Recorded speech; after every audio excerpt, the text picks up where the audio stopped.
What's up, guys? So today, for October Horrorfest, I'll be checking out Alive, a Korean zombie film from Netflix. So, Junwoo, who's a YouTuber of some kind, is alone in his family's apartment when a disease breaks out in town, turning everybody into zombies. As chaos ensues outside, he opens the door to see what's going on, and a random guy bursts into his apartment. The guy asks to hide out inside, but then quickly turns and attacks Junwoo. He manages to push the zombie back out into the hall and locks the door. Suddenly, he gets a text from his parents telling him that they're safe, thankfully, and then he takes to YouTube to send out a rescue request. With the city overrun, his resources eventually run out, as does the internet. What food he does have left gets ruined when another zombie breaks through the front door and destroys the refrigerator he had blocking it. Wonderful. And just when it couldn't get any worse, as he's dehydrated from no water, his internet and phone signal get restored long enough for him to receive a voicemail of his family's final moments, as they probably are zombies by now. Great.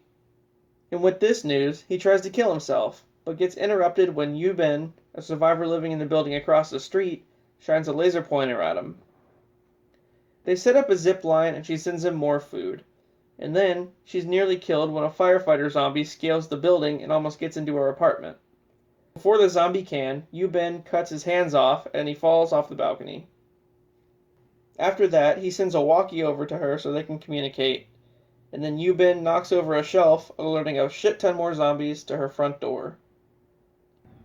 With her apartment pretty much compromised, she gets the hell out of there and heads over to Jim's apartment. They devise a plan to head to the 8th floor of Junwoo's building, and then they fight their way up.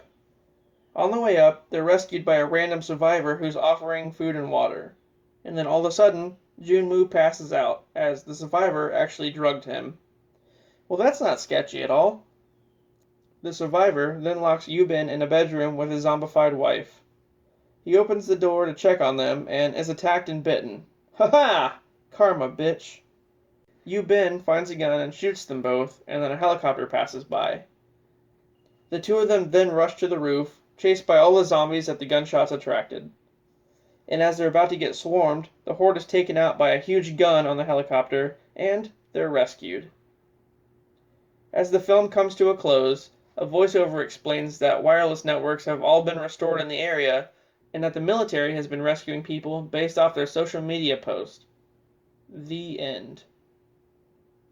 To be fair, if this shit really did go down, this would be the closest to reality. I know I said that about 28 days later, but honestly this is pretty realistic too. The electricity overall would shut down, and yeah, phone signals and internet would just not be a thing anymore. It'd be a total blackout. Caveman style. It's surprising that they even made it out alive, really. Alright, well, that was pretty good. If you haven't seen it, head on over to Netflix and check it out. And I'll see ya tomorrow.